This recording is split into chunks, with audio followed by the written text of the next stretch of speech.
Merci par avance de vous abonner à ce podcast si vous l'aimez, ça m'aide beaucoup pour sa création. Psst, un corps qui apprend plusieurs manières de respirer. Nous ne pouvions pas passer à côté. Bienvenue dans Anima Terrae, murmure du vivant. Chaque jour, la Terre nous raconte une histoire. Je suis Flore. J'aime contempler la nature, chercher à la comprendre et partager ce bonheur immense.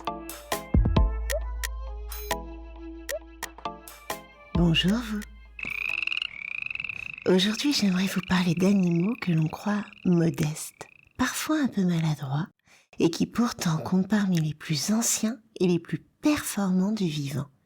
Il s'agit des anoures, un groupe qui rassemble notamment les grenouilles, les crapauds, les rainettes et les ailles.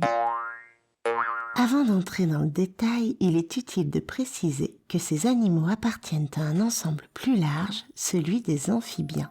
Les amphibiens sont des animaux à la peau nue, capables de vivre entre deux mondes. Ils commencent leur vie dans l'eau, puis, pour la plupart, passent une grande partie de leur existence sur Terre, sans jamais rompre totalement avec le milieu aquatique. Parmi eux, certaines lignées conservent une queue toute leur vie, comme les salamandres et les tritons, tandis que d'autres, plus rares et difficiles à observer, vivent enfouis dans le sol. Les anoures, eux, se reconnaissent à une caractéristique simple. À l'âge adulte, ils n'ont plus de queue. Ce sont ceux que nous appelons, dans le langage courant, grenouilles ou crapauds, même si ces termes usuels ne correspondent pas toujours à une classification scientifique précise. Les anoures sont apparus il y a plus de 200 millions d'années. Ils ont traversé des extinctions massives, des bouleversements climatiques majeurs et des continents en mouvement. Et pourtant, ils sont encore présents aujourd'hui sur presque toute la planète. On les retrouve dans des milieux très variés. Leur point commun n'est pas le climat mais l'eau, car l'eau est indispensable à leur naissance et au moins temporairement à leur reproduction. Les anoures vivent ainsi sur une frontière permanente entre deux mondes.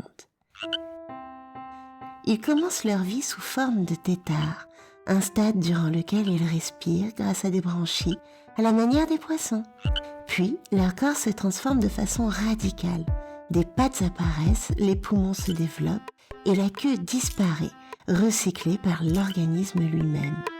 Il ne s'agit pas d'une simple croissance, mais d'une métamorphose complète, finement régulée par des hormones et très sensible à l'environnement. Lorsque la mare s'assèche ou que les conditions se dégradent, le corps accélère ses transformations et l'animal quitte l'eau plus tôt, parfois plus petit mais vivant. Chez l'adulte, tout est organisé pour fonctionner efficacement. Le saut, par exemple, n'a rien d'anecdotique. Toute la morphologie des anoures est construite pour cette locomotion. Les longues pattes arrière, le bassin mobile et la capacité des os à restituer l'énergie permettent à certains individus d'effectuer des bonds pouvant atteindre plus de 20 fois la longueur de leur corps. Il ne s'agit pas d'une prouesse gratuite, mais d'une stratégie de survie qui privilégie la fuite rapide plutôt que l'affrontement. Cette capacité d'adaptation prend cependant des formes très différentes selon les espèces. Certaines, comme les rainettes, ont conquis la hauteur grâce à de petites pelotes adhésives situées au bout de leurs doigts. Elles grimpent aux arbres et se déplacent avec une aisance remarquable dans un monde vertical. D'autres anoures ont fait un choix radicalement différent. Face à la chaleur, à la sécheresse ou au danger, ils s'enfouissent sous terre en quelques secondes, disparaissent du paysage jusqu'au retour de conditions plus favorables. Le fonctionnement interne est tout aussi remarquable. Les anoures adultes utilisent plusieurs modes de respiration. Les poumons, la peau fine et très vascularisée et la cavité bucco-pharyngée grâce à de légers mouvements du plancher de la bouche. Ces modes ne sont ni constants ni équivalents, mais leur combinaison permet aux anoures de rester longtemps sous l'eau, d'hiverner dans la vase ou de survivre dans des milieux pauvres en oxygène. La peau joue d'ailleurs un rôle central. Elle permet les échanges respiratoires, elle peut produire des substances toxiques dissuasives et elle constitue un moyen de défense efficace. Mais cette même peau est aussi d'une grande vulnérabilité, car polluants et pesticides la traversent facilement. C'est pour cette raison que les amphibiens sont considérés comme de puissantes sentinelles écologiques et que leur déclin n'est jamais anodin. Depuis longtemps, les anoures occupent également une place importante dans les sciences et en médecine. Leur développement embryonnaire et leur métamorphose ont permis de mieux comprendre comment des hormones orchestrent des transformations profondes du corps et comment certaines substances peuvent perturber ces équilibres.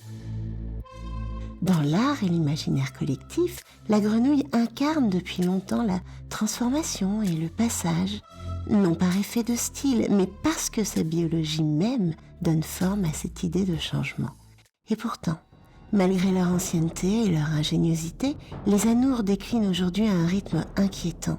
Ce déclin ne s'explique pas par une mauvaise adaptation, mais par le fait que le rythme de nos transformations dépasse largement leur capacité d'ajustement.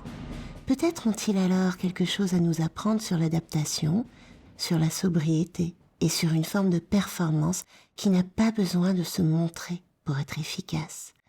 Dans le prochain épisode, j'élargirai encore le regard et je vous parlerai du pouvoir extraordinaire des animaux, un pouvoir sans démonstration mais d'une efficacité redoutable.